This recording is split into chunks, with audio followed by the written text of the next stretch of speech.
Alors, bonjour à tous et j'en profite pour remercier Gilles et les organisateurs pour m'avoir invité dans cette assemblée d'éminents cardiologues. Moi, le petit neurologue, enfin grand quand même. Mais...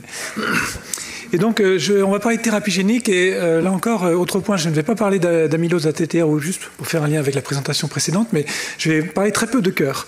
Et j'ai choisi de parler plus spécifiquement de dystrophie musculaire de Duchenne, de myopathie de Duchenne, parce que ça va illustrer le fait que la thérapie génique, c'est pas si simple, hein, je trouve. Alors, premier élément, myopathie de Duchenne, donc on est sur une pathologie qui va concerner à la fois les neurologues et les cardiologues, en tout premier d'ailleurs les pédiatres, et maintenant de plus en plus les neurologues adultes aussi, du fait de l'évolution de l'espérance de vie. Schématiquement, tout début c'est un signe de Gowers, la main sur la cuisse quand on se relève du sol, et puis au fur et à mesure que les années passent, le garçon perd en capacité de marche, puis ensuite capacité d'utilisation des bras, et avec un profil qui était historiquement de dire le diagnostic se faisait vers 5 ans, la perte de marche vers 10 ans, le décès vers 20 ans en raison de complications cardiaques. Avec l'utilisation notamment du périndopril grâce au travail de l'équipe de Cochin de Denis Duboc qui a changé vraiment transformé le pronostic cardiaque. Alors ça ne résout pas tous les problèmes mais ça a bien aidé les choses. Le profil actuellement, et puis alors le côté périndopril, la prise en charge respiratoire, la prise en charge multidisciplinaire. Le schéma actuel, c'est diagnostic vers 3 ans, perte de marche 12-13 ans, espérance de vie 35-40 ans. Donc c'est vraiment une maladie qui a changé. Avant, elle était suivie uniquement par les pédiatres, les neuropédiatres, et maintenant, c'est quelque chose qui est en train de concerner également les neurologues adultes. Donc dans la dystrophie musculaire de Duchenne, il y a une anomalie sur la dystrophine, qui est une protéine qui fait le lien entre la membrane et les filaments d'actine, avec à la fois un rôle structural et puis aussi un rôle métabolique. Et ces rôles de la dystrophine ont été bien explicités au cours des 20 dernières années, mais ça a permis aussi beaucoup de progrès parce que, indépendamment de la thérapie génique dont on va parler, il y a aussi des choses qui commencent à sortir et qui agissent sur des cibles en aval du manque de la dystrophine pour corriger les conséquences métaboliques du déficit en dystrophine. Il y a des choses qui sortent aussi. Et puis un élément critique et élément réellement critique dans la thérapie génique, c'est que le gène qui code la dystrophine, donc sur le chromosome X, c'est un gène de 79 exons, c'est-à-dire que c'est un des très gros gènes. Avec celui de la titine, c'est le plus gros gène de l'organisme, et ça va poser un problème. C'est un très gros gène, c'est un gène qui va avoir plusieurs produits d'expression. Alors, c'est pas la même notion qu'isoforme, c'est des produits d'expression, et dans certains des produits d'expression, il y a un petit peu plus d'expression au niveau du cœur, au niveau du cerveau, et ça explique que quelquefois il puisse y avoir aussi une atteinte cognitive.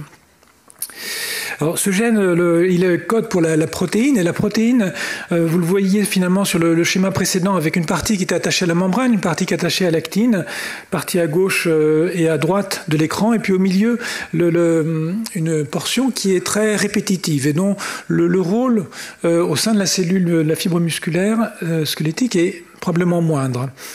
Le problème de ce gène de la dystrophine, c'est qu'il est très gros.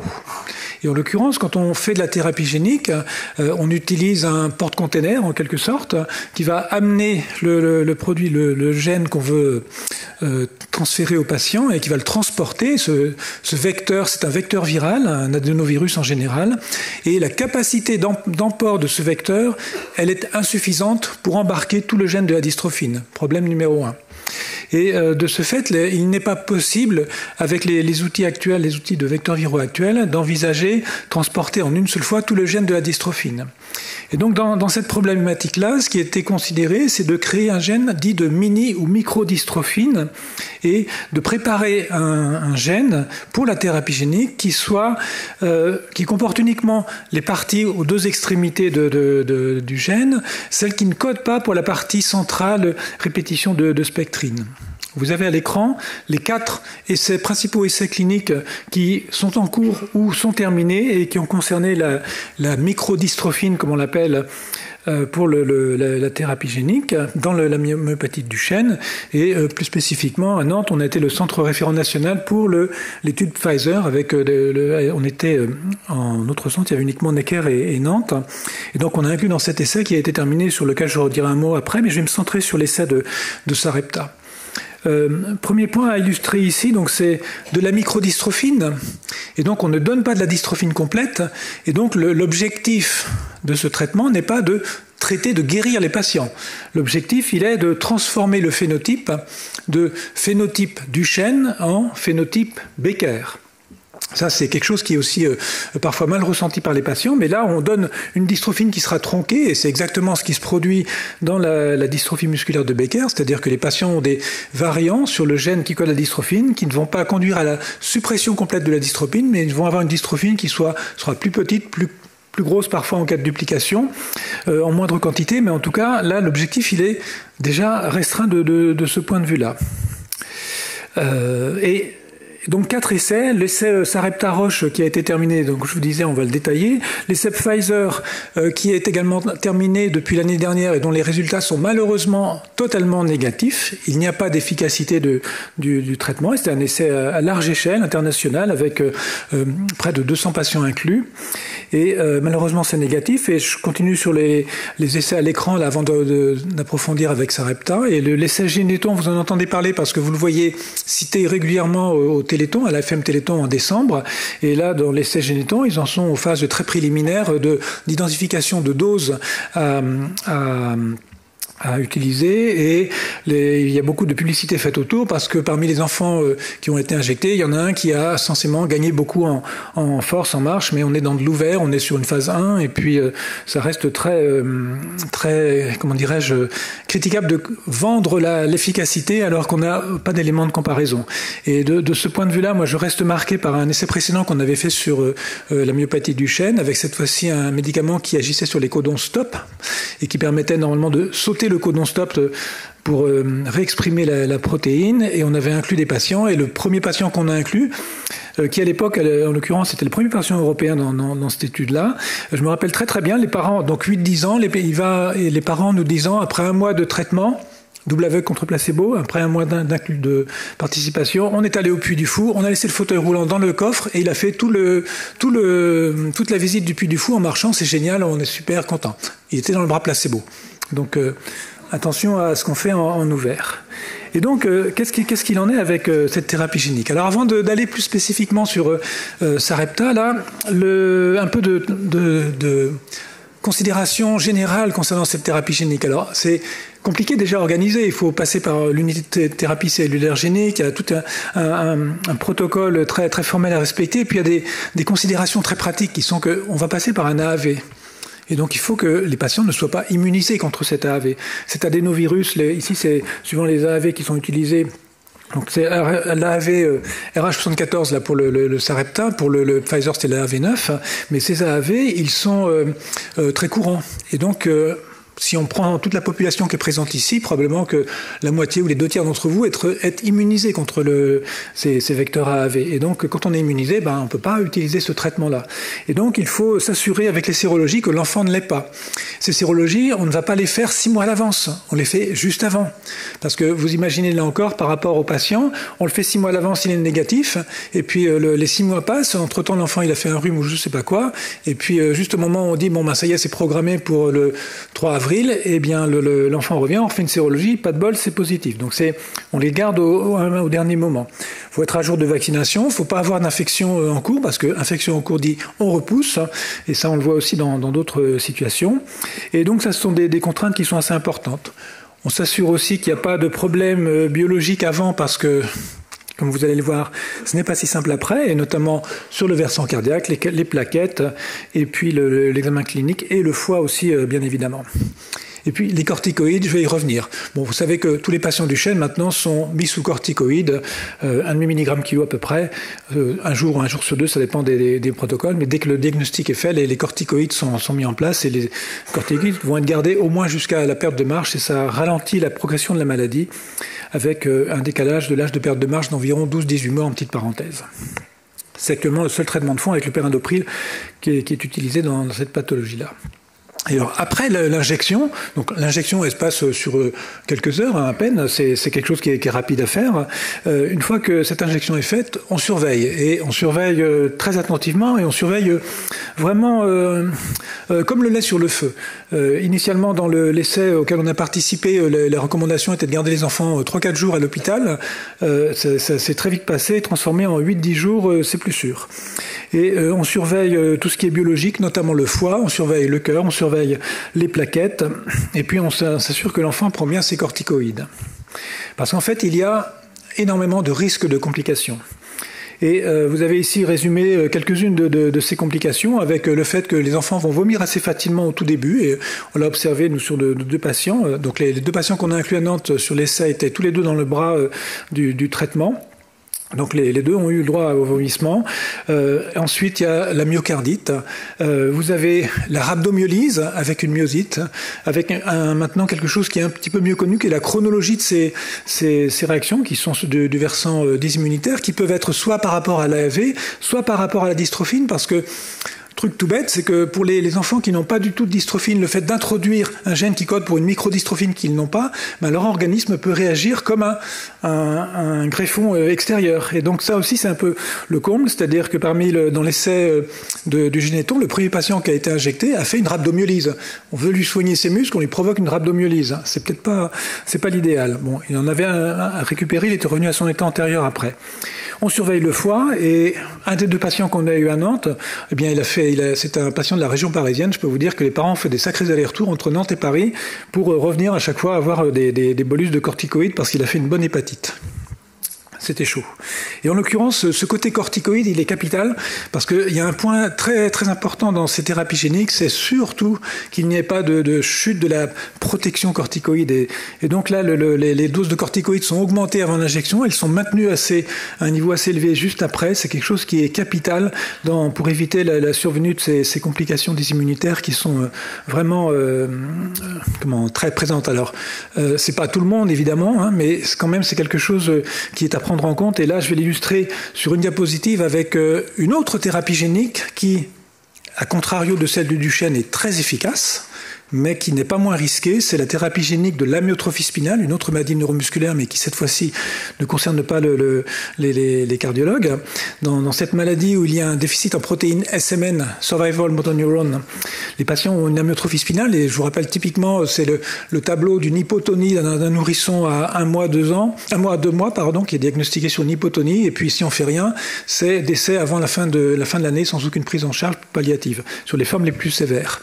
Et donc, il y a maintenant une thérapie génique qui est extrêmement efficace pour corriger ce déficit en SMN. Il y a d'autres thérapies avec oligo-antisense et ARN interférent, mais ce n'est pas le propos aujourd'hui. Ici, ce que je veux souligner, c'est que ces thérapies géniques, eh bien, ça expose à des complications. Et à Nantes, on a malheureusement eu un cas de microangiopathie thrombotique fatale chez une enfant qui a été injectée pour le traitement de son amyotrophie spinale. Et ça remonte à 3 ans maintenant, mais ça a modifié le niveau de surveillance biologique de ces enfants et le fait, justement, de faire très attention à ces corticoïdes.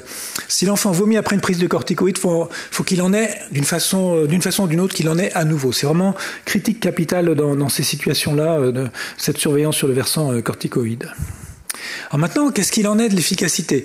Alors, vous avez sur les 3-4 diapositives qui viennent les résultats de l'essai Sarepta.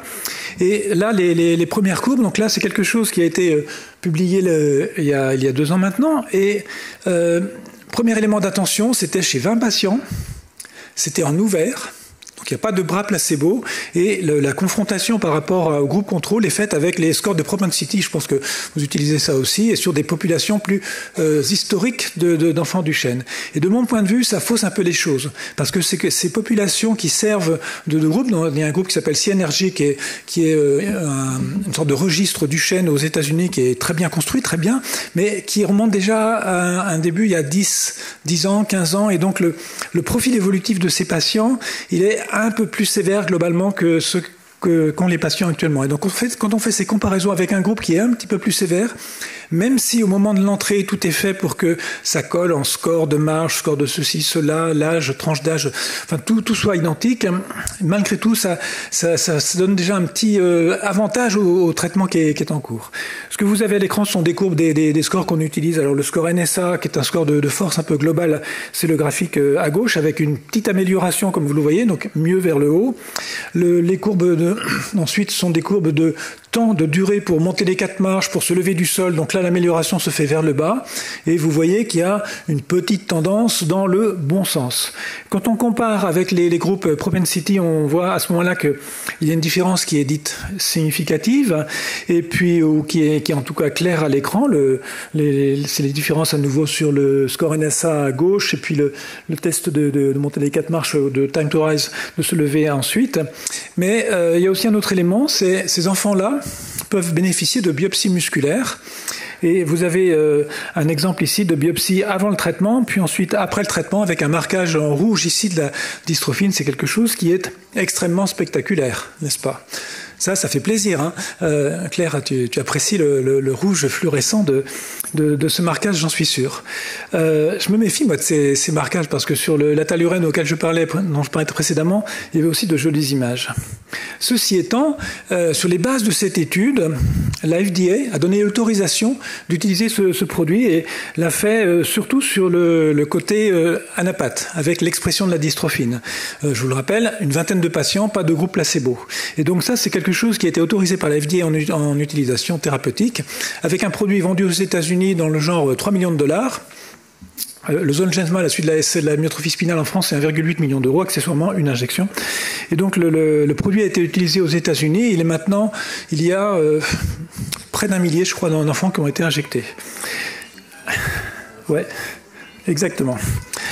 Et donc le truc, c'est que il y avait une étude plus structurée en double aveugle contre placebo qui a concerné 60 enfants dans le bras, une soixantaine d'enfants dans le bras traités, 60 enfants dans le bras placebo, et qui a été publiée l'année dernière. C'était l'étude d'Embark.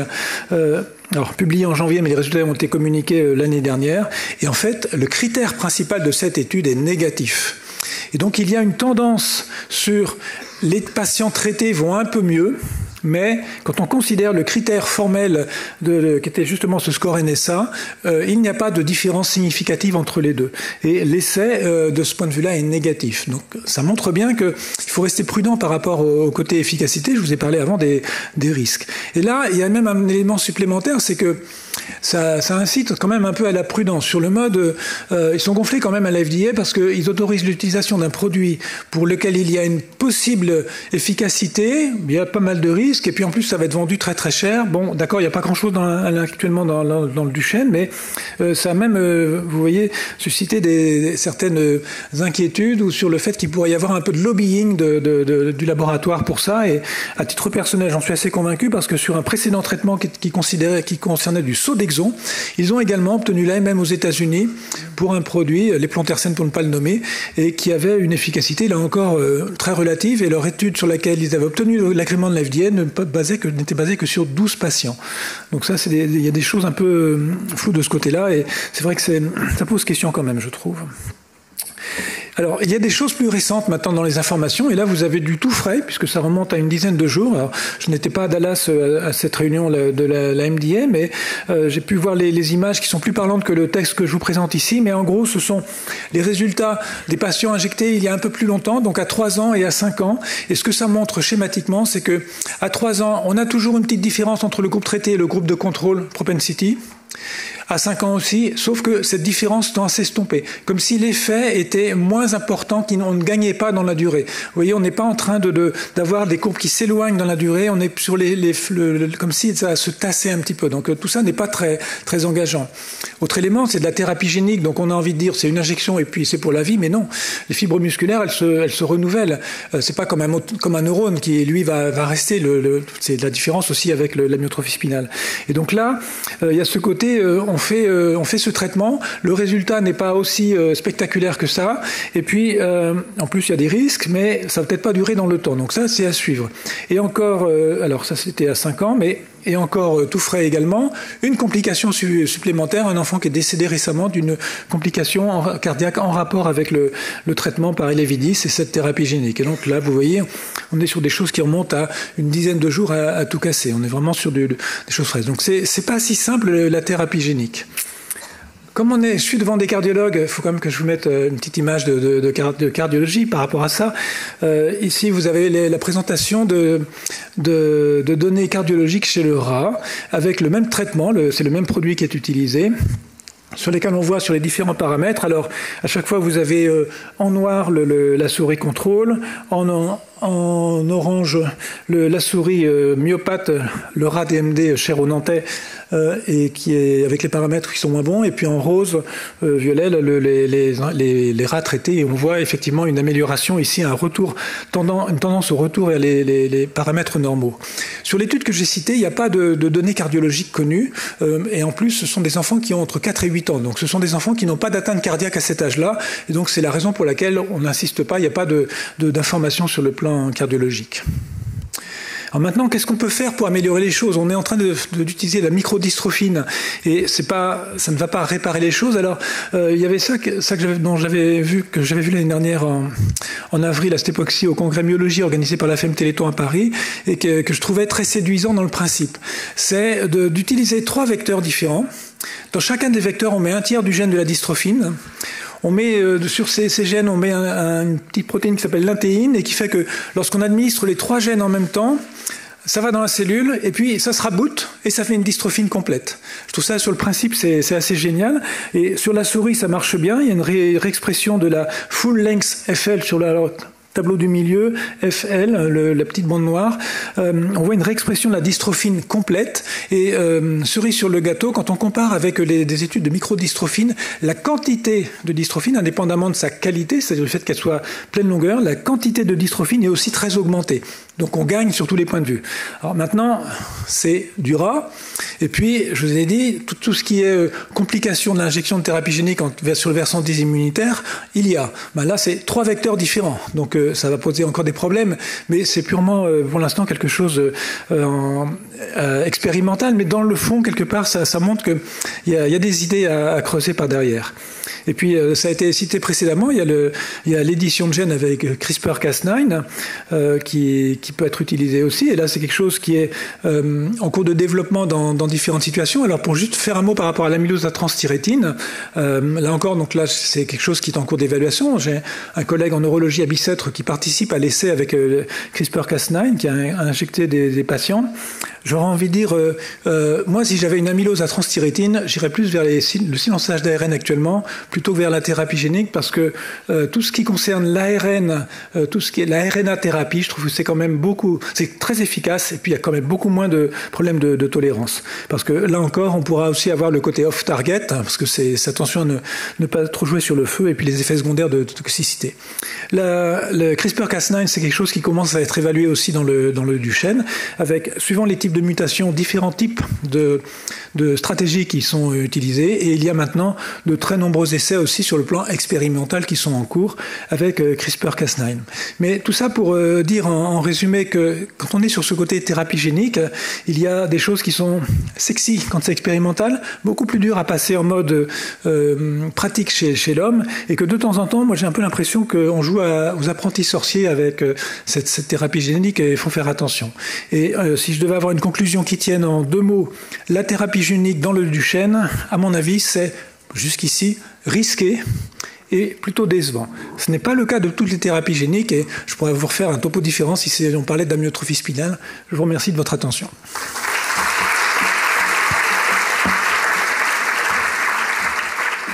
Reste là, Yann.